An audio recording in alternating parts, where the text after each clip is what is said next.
Often we seek adventures far away.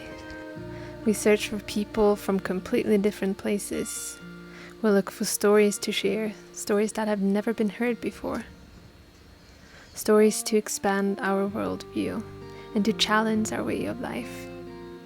There's nothing wrong in that, but the truth is, wherever you are and whoever you are around, there are stories to tell. You don't need to travel to the end of the world to find someone with a different experience or a different story from yourself. We are all humans, living a human life. But that life and the experience it has given us will differ. We as individuals are unique, and how we react to the world around us will be just as unique. But rarely do we, in our daily life, take the time to listen to the person next to us. When was the last time you sat down and asked an old relative what school was like when they were a child? Or your own mother what she used to eat when she was little, and how they used to cook? Do you know where your neighbor grew up and how they ended up where they are now? Do you know how they used to mill in your hometown? How they used to harvest? How they used to work? Or how they used to mend their clothes? We are surrounded by stories, in the people we see every day, in the items we use, in the streets, in the forests, in the rivers, in the mountains and the flatlands. Every place has a history. Forests have grown tall and been cut down. 这一片树林是我爷爷他们，还有他们那一辈的人栽的。现在我走在这一片树林里面，我觉得很开心，一部分是开心，一部分是担心，担心这些树慢慢的会没了。There have been rivers coming and going. 我小时候这个水很清，里面有蝌蚪，有鱼，在下面几百米下面我们可以游泳，孩子们，水也很深，宽差不多有7到8米宽，现在有时候连水都没有。Houses have been built, torn down, or withered away.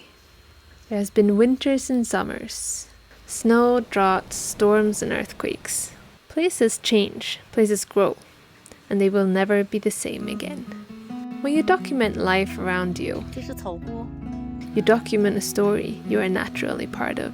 When you have a relationship to the place or to the people, it adds a different meaning to the story. It adds another perspective, another dimension, an emotional connection. There are so many stories out there to capture, and so many means to capture them. In writing, with a phone, with a camera, or simply with your senses.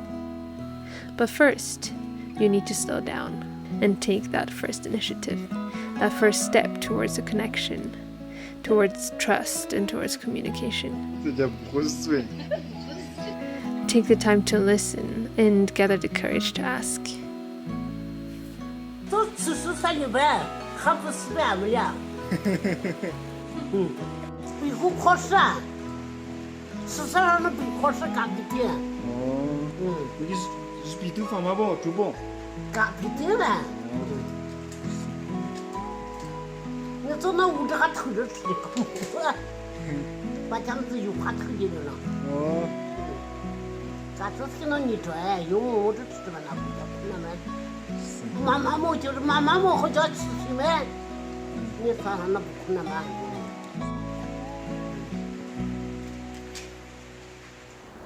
I love listening to, reading and watching stories, be that through books or video, photography, or just listening to the people I meet. Personally, I prefer telling stories through video because I can combine a lot of different elements like sounds and music, and then speaking or words appearing on the screen even, and of course the moving pictures. And I usually capture stories, videos on my camera, which is what I'm back to using again now. But the section you just watched, the little story part of this video, was filmed with a smartphone with vivo X50 Pro. And it's the first time I've ever filmed a video, like not just a clip, but a video on a phone, which was a lot of fun. I still prefer my camera, but having a smartphone is obviously a lot more convenient because you always bring it. So it was fun playing around with it and running around, testing out the little inbuilt gimbal in it, which was really cool. Actually, my husband was running around filming me, and he almost fell over, like he stumbled and almost fell to the ground. But you could barely watch it in the video, like when we watched the back. Just a tiny little bit of shake. But the X50 Pro is first and foremost like a photography mobile. And I'm very impressed by photographers, by people who can capture so much emotion or maybe a whole story in just one picture. You know, without sounds, without any movement, without any words, they manage to capture so much in just one picture.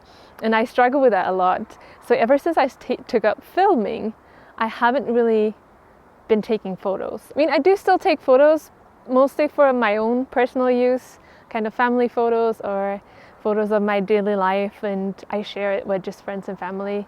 But it's been a lot of fun testing out the X50 Pro because I've been actively going out to take photos.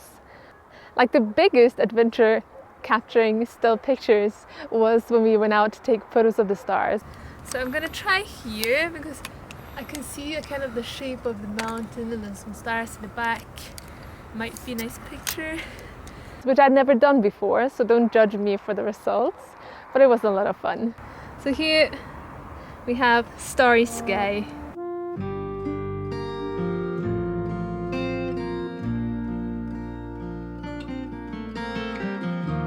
And by the way, if you want to check out someone who knows a little bit more what he's doing when he's taking pictures of a starry sky, I will link to Samuel Elkin's, one of his YouTube videos below, so you can check that out. And if you are interested in photography, like taking photos, I would recommend you to participate and check out Vivo Vision Plus Photography Awards, which they are co-hosting with National Geographic.